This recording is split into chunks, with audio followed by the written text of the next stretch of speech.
हर घर चुपचाप से ये कहता है कि अंदर इसमें कौन रहता है। किस हस्ती की हुई थी इस घर से शुरुआत, किन लोगों ने थामा था उनका हाथ। आइए सुनते हैं सितारों की जुबानी उस घर की अनोखी कहानी, क्योंकि हर घर कुछ कहता है।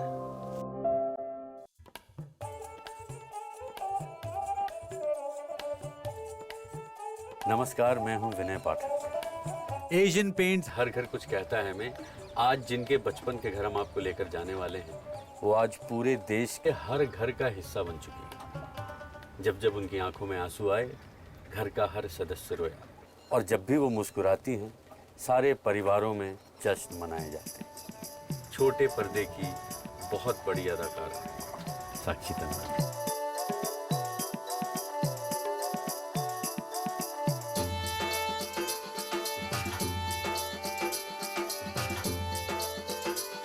ये दिखाइए कितने की है? 4000।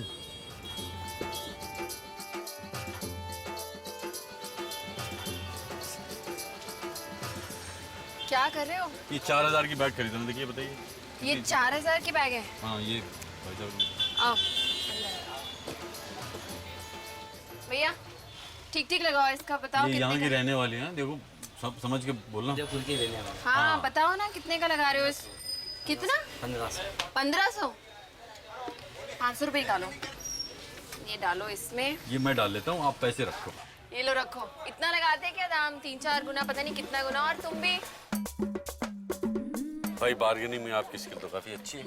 उदयपुर में बहुत बार्गेनिंग की है आपने। बार्गेनिंग की नहीं है, लेकिन सीखा है शायद यहीं पे। शॉपिंग बहुत की है आपने। शॉपिंग कैसे की जाती है, क्या करना है, वो सब बचपन से जो छोटी छोटी सी चीज़ें हम सीखते हैं ना, वो यहाँ से शुरू हुआ। तालीम वहीं से मिल जाती है जहाँ बड़े होते हैं, तो आई थिंक पापा से। इतना सुंदर है उदयपुर, आप देख ही रही हैं। यहाँ पे झील है और इसमें आधा बनारस है, आधा यूरोप है, उधर सब है। तो ऐसे छोटे से खूबसूरत से शहर में आपका बचपन गुजरना, how does it, I mean? जब हम छोटे होते थे तो हम जैसे जो बाहर से आया है, उसके लिए जितना उदयपुर एक टूरिस्ट डेस्टिनेशन होता था, उतना ही हमारे लिए भी होता था। अच्छा। क्योंकि तब हमें घूमने को मिलता था। फेस्टिवल्स, अच्छा दिवाली, उसमें भी we used to look forward कि दिवाली कब आएगी तो हम लोग शॉपिंग पे जाएंगे। दिवाली दशहरा की शॉपिंग, बिल्कुल, वो एक इवेंट होता था हमारी लाइफ में। कितने दिनों से हम लोग ये डिसाइड कर लेते थे कि ये खरीदना है, ये खरीदना है, चप्पल लेने हैं, कपड़े लेने हैं। ये नहीं पता होता था कि इसमें से कितनी चीज़ें घर आएंगी, बट अपनी एक लिस्ट बन जाती थी। तो अक्सर वो चीज़ें मिलती थी, लेकिन ये रहता था कि जैसे अब मुझे कोई गुड़िया पसंद आई, पापा बोलते थे कि आगे देखते हैं। लिस्ट में तो है नहीं। लिस्ट में नहीं। तो ये आगे देखते हैं, अभी आगे ज़्यादा अच्छी मिल जाएगी। वो बहुत बाद में जाके समझ में आया कि टालते थे। बचपन में दिल की हर नादान जिद पूरी नहीं होती। शायद ये बात तब समझने की क्षमता ना हो, लेकिन आज इस बात का एहसास होता है कि माँ बाप के निर्णय में हमेशा भलाई ही होती है। ये बताइए कि आप उदयपुर जैसे छोटे से शहर से हैं, मध्यम वर्गीय परिवार से हैं, राजपूत घराने से हैं। इसके लिए कहा जाता है कि बहुत ही थोड़े रूढ़िवादी विचारों वाले लोग होते हैं। ऐसे परिवार से बिलोंग करते हुए टेलीविजन में आप कैसे आ गए? असल मायने में देखा जाए तो जो मेरी एक्टिंग की शुरुआत, उसकी नींव यहाँ इस शहर में रखी गई। उदयपुर में? बिल्कुल। पहली शूटिंग उदयपुर में की? हाँ, सहेलियों की बाड़ी में शूटिंग थी एक दिन। All of us went there, भैया दीदी में। एक सीन था जिसमें फारूक शेख साहब और स्मिता जी को ऐसे वॉक करके जाना था, और बैकग्राउंड में कुछ कुछ एक्टिविटी चल रही थी। हमें भी खड़ा कर दिया बैकग्राउंड में। But of course the big break happened Mumbai में विद बालाजी। तो इतनी भली प्यारी सौम्य सलोनी सी साक्षी अभी तक सिंगल क्यों है? ओहो, अच्छा। हैं? इस सवाल का जवाब मैं भी जानना चाहूँगी। अच्छा, जैसे ही मुझे मिलेगा मैं आपके साथ शेयर करूँगी।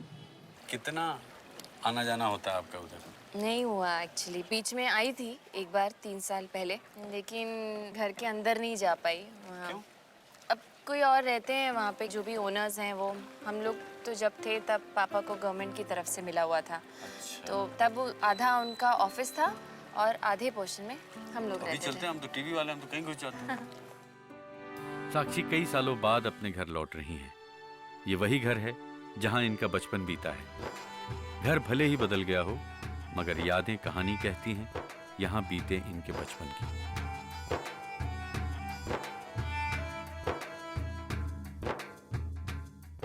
स्वागत है आपका आपके बहुत पुराने घर पे।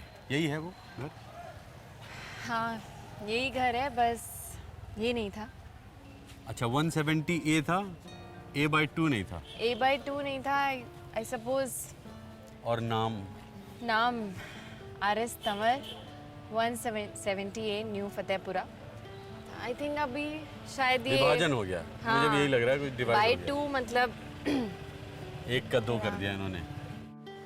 इसी गलियारे में खेला है साक्षी का बचपन। भले ही इस घर में अब कोई और रहता है, लेकिन इस घर का हर कोना इनके बचपन की कहानी कहता है। ऐसा था कि घर में सबसे ज़्यादा प्रोटेक्टेड हूँ मैं, सबसे ज़्यादा pampered, I am the youngest. क्योंकि मैं मॉम के पीछे पीछे लगी रहती थी, मुझे शौक था कि खाना बनाने का। तो माँ मुझे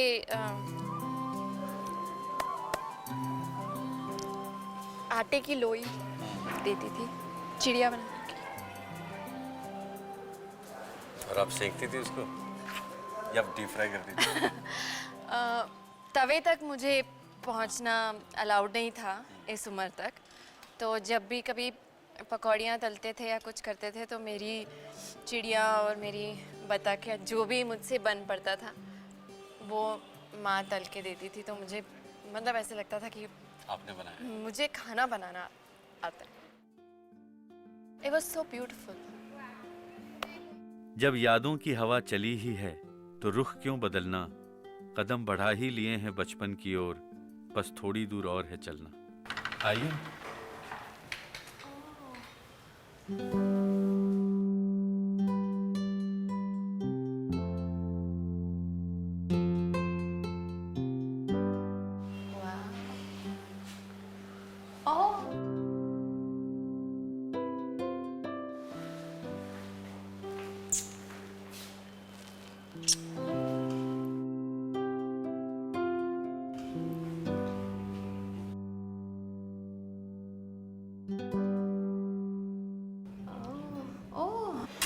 I love you, Mom.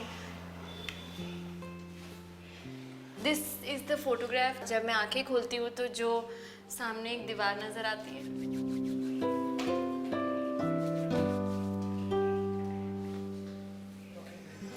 That's ये तो आपने जो दिखाया था। Yeah, ये मैं हूँ। ये आप तो भाई नई सुशील सॉन्ग में लग रही है बिल्कुल। This is my favorite picture. बहुत कम लोग ये जानते हैं कि साक्षी के पिताजी फिल्मों के लिए लिखना चाहते थे, मगर उनका ये सपना अधूरा रह गया। और आज उनके इस अधूरे सपने को पूरा किया है उनकी बेटी साक्षी ने। मैंने नहीं सोचा था कभी कि मैं एक एक्टर बनूंगी, लेकिन मुझे लगता है कि मेरे पापा अपने सपने मेरी आंखों से देख रहे हैं।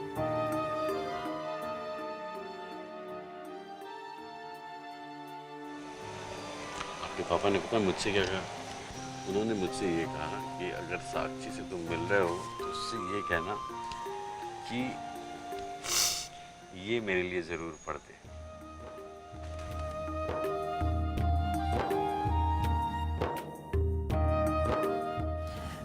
पढ़ दूं?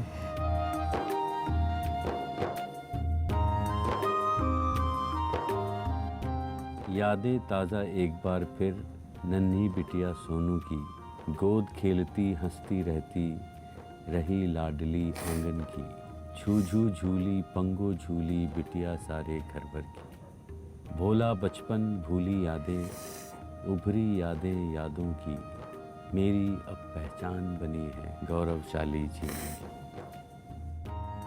भारतीय टेलीविजन की सबसे प्रसिद्ध बहू जितनी भली और सौम्य है, वास्तविक जीवन में वो उससे भी कहीं ज़्यादा प्यारी। अपने पापा की दुलारी, मम्मी की फेवरेट, दीदी की पुछल्ली, भैया की चेली और मेरी सबसे ख़ास और करीबी सखी साक्षी वाकई में सबकी अपनी है। एशियन पेंट्स हर घर कुछ कहता है में हम एक और घर की रुमानियत को लेकर एक और शख्सियत के साथ हाजिर होंगे। तब तक के लिए कमा कनी।